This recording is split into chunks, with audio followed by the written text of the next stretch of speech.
Halo, Assalamualaikum warahmatullahi wabarakatuh, Bapak Ibu semua. Kembali lagi di channel ini. Bapak Ibu sekalian, bayangkan ya, Bapak Ibu atau keluarga tercinta itu tiba-tiba jatuh sakit gitu. Mungkin bisa demam tinggi begitu atau bahkan penyakit lainnya yang memang tak terduga gitu. Nah, sebagian di antara mereka bisa saja merasakan kepanikan ya atau panik melanda. Nah, Bapak Ibu bergegas ke puskesmas atau rumah sakit terdekat berharap segera mendapatkan pertolongan gitu. Nah, dengan keyakinan mungkin Bapak Ibu menyerahkan kartu Indonesia Sehat atau BPJS PBI yang selama ini jadi pegangan Bapak Ibu sekalian. Tapi kemudian sebuah kalimat memilukan bisa saja terdengar seperti ini misalkan ya. Mohon maaf Bapak Ibu, kartu BPJS PBI Bapak Ibu sudah tidak aktif lagi. Hati mungkin langsung terasa jatuh begitu ya. Di tengah kondisi sakit dan kepanikan, harapan untuk berobat secara gratis itu menjadi pupus. Bahkan biaya membayangi, rasa takut menghantui begitu kan. Nah, ini bukan sekedar cerita fiksi belaka Bapak Ibu sekalian. Ini adalah kenyataan pahit yang dihadapi oleh sebagian saudara-saudara kita masyarakat kurang mampu gitu ya. Setiap harinya ya ini fenomena yang nyata begitu, bukan sekedar cerita fiktif belaka. Nah, pertanyaannya mengapa ini terjadi Bapak Ibu sekalian? Nah, ini perlu kita ketahui bersama ya, apa sih alasan dibalik ini.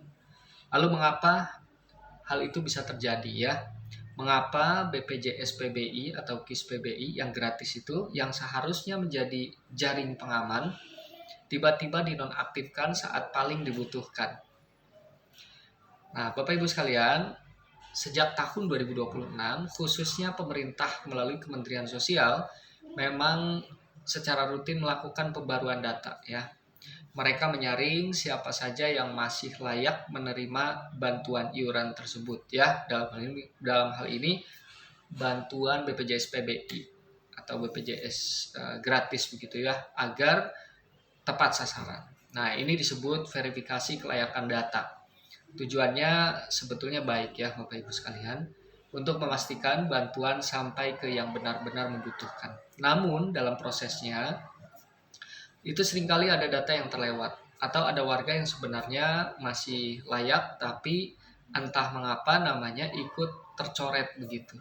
Dan yang paling menyedihkan lagi adalah penonaktifan tersebut seringkali baru diketahui saat darurat medis tiba begitu ya.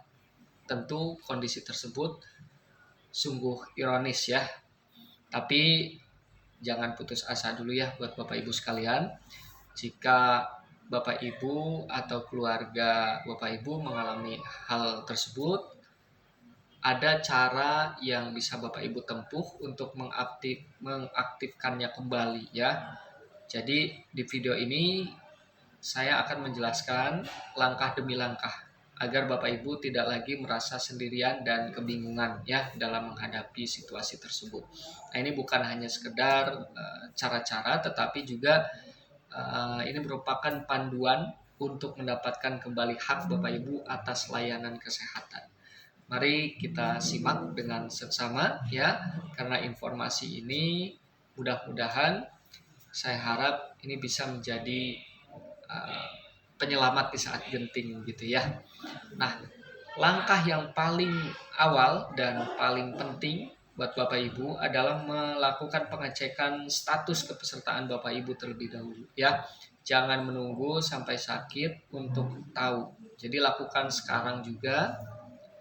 Ada beberapa cara begitu ya. Caranya ini cara yang sangat sederhana, yang mudah sebetulnya semua orang bisa melakukannya. Yang pertama adalah melalui aplikasi Mobile JKN. Nah, caranya Bapak Ibu bisa mengunduh aplikasi Mobile JKN ya. Masuk dan cek di menu tersebut ya, ada menu peserta. Di sana akan terlihat status aktif atau nonaktifnya ya, BPJS atau BPJS PBI atau KIS Bapak Ibu. Sehingga Bapak Ibu melihat ya mana kartu yang Bapak Ibu kartu Bapak Ibu apakah masih aktif atau tidak. Nah, ini sebetulnya sangat praktis ya.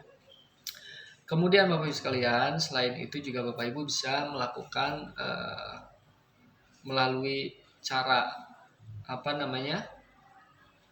menelpon ya, atau menghubungi care center ya. Jika Bapak Ibu lebih nyaman berbicara langsung, Bapak Ibu bisa menghubungi call center ya. Maka petugas itu akan membantu melakukan pengecekan status Bapak Ibu ya. Dengan mengetahui status lebih awal, maka Bapak Ibu bisa bertindak lebih cepat ya, dan tidak terkejut saat keadaan darurat tiba begitu ya. Nah, itu adalah langkah-langkah yang bisa Bapak Ibu tempuh sesungguhnya gitu ya. Nah, kemudian di samping itu juga ada hal-hal yang perlu diketahui oleh kita bersama, bahwa jika status Bapak Ibu memang sudah nonaktif atau sudah dicoret begitu ya dari kepesertaan, maka jangan langsung menyerah ya. Sekali lagi, ada beberapa syarat penting yang perlu Bapak Ibu pahami untuk bisa mengaktifkan kembali kartu KIS atau BPJS PBI yang Bapak Ibu miliki sebetulnya ya. Tentu dalam hal ini Bapak Ibu terdaftar dalam data penonaktifan terbaru ya. Biasanya itu berlaku jika penonaktifan belum terlalu lama, umumnya sih kurang dari 6 bulan gitu ya.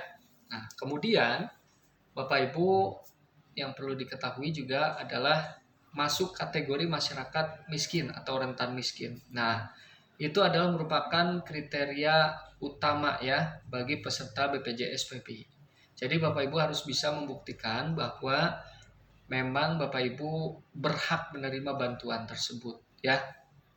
Selanjutnya kondisinya adalah sedang membutuhkan layanan kesehatan. Nah, ini juga poin penting yang harus kita ketahui ya, bahwa jika Bapak Ibu atau keluarga sedang sakit atau dalam kondisi darurat ya secara medis, maka proses reaktivasi bisa diprioritaskan gitu ya, dengan membawa surat keterangan sakit dari Vaskes ya.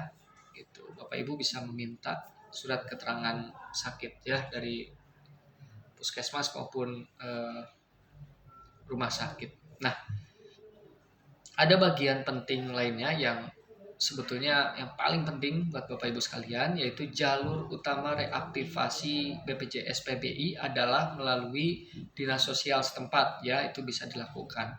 Nah, ingat Bapak Ibu ya, tidak bisa mengaktifkannya kembali secara sendiri oleh Bapak Ibu melalui aplikasi ya, jika dinonaktifkan oleh Kementerian Sosial ya dalam hal ini.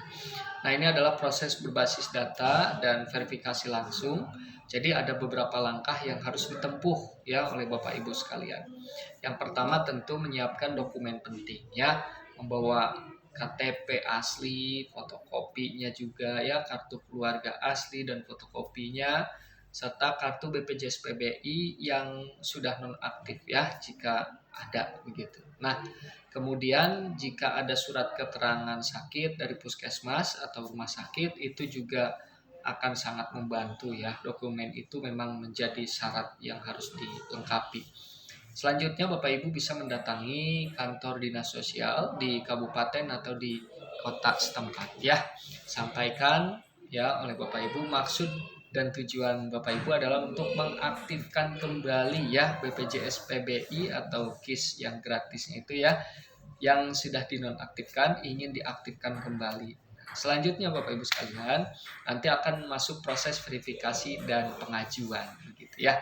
Jika Bapak Ibu memenuhi syarat, maka petugas akan memasukkan data Bapak Ibu ke dalam yang namanya aplikasi 6NG ya, Sistem Informasi Kesejahteraan Sosial Next Generation. Nah, ini adalah merupakan aplikasi yang digunakan oleh dinas sosial ya dalam hal ini untuk mengajukan kembali nama Bapak Ibu ke Kementerian Sosial ya. Nah, selanjutnya Bapak Ibu bisa menunggu persetujuan dan aktivasi ya. Jadi setelah data Bapak Ibu diinput dan disetujui oleh Kementerian Sosial, barulah BPJS Kesehatan itu akan mengaktifkan kembali ya kartu Bapak Ibu. Jadi prosesnya ini memang butuh waktu ya, tapi nggak terlalu lama ya. Jadi mohon bersabar dan terus lakukan pemantauan ya Bapak Ibu sekalian. Kemudian ada bagian penting yang harus kita ketahui bahwa jika kartu BPJS atau KIS Bapak Ibu sudah nonaktif lebih dari 6 bulan, katakanlah begitu ya, prosesnya memang ini sedikit berbeda. Ya, jadi Bapak Ibu kemungkinan itu harus mengajukan permohonan baru ya untuk masuk ke dalam DTSN ya, namanya Data Tunggal Sosial Ekonomi Nasional. Nah, ini juga dilakukan di kantor desa atau kelurahan setempat ya sebelum diajukan ke dinas sosial. Jadi semakin cepat Bapak Ibu bertindak, maka semakin baik ya prosesnya. Jadi yang perlu diketahui oleh Bapak Ibu sekalian tadi ya, langkah-langkah nyata yang bisa ditempuh. Maka kemudian jangan lupa ya, paling utama adalah dokumen tadi harus dilengkapi ya. Bapak Ibu sekalian, ini sebetulnya bukan hanya tentang selembar kartu ya, tapi ini tentang harkat dan martabat gitu. Nah, ini tentang hak dasar setiap warga negara untuk mendapatkan layanan kesehatan yang layak. Jadi jangan biarkan kondisi ini ya membuat Bapak Ibu putus asa. Nah, dengan informasi yang tepat dan keberanian untuk melangkah, maka Bapak Ibu bisa mendapatkan kembali hak dasar Bapak Ibu, yaitu mendapatkan pelayanan kesehatan. Ya, mari sebarkan informasi ini. Mungkin di sekitar kita ada tetangga, kerabat, atau teman, mungkin saudara sendiri ya, yang sedang kebingungan menghadapi masalah yang sama begitu ya. Silahkan Bapak Ibu berbagi video ini, ada mudah-mudahan ini bisa bermanfaat ya. Jadi dengan berbagi video ini bisa dikatakan merupakan bentuk kepedulian nyata kita ya, karena sehat itu hak kita semua tanpa terkecuali Bapak Ibu. Jangan lupa like video ini jika bermanfaat, tinggalkan komentar di kolom komentar. Jika ada pertanyaan atau pengalaman yang ingin dibagikan, silahkan ditulis di kolom komentar ya. Dan yang terpenting Bapak Ibu, silahkan ikuti channel ini agar Bapak Ibu tidak ketinggalan informasi penting lainnya dari saya ya. Mari kita jadikan channel ini sebagai wadah informasi yang mudah-mudahan bisa menghadirkan manfaat untuk kita semua. Terima kasih, semoga sehat selalu. Sampai jumpa di video berikutnya. Wassalamualaikum warahmatullahi wabarakatuh.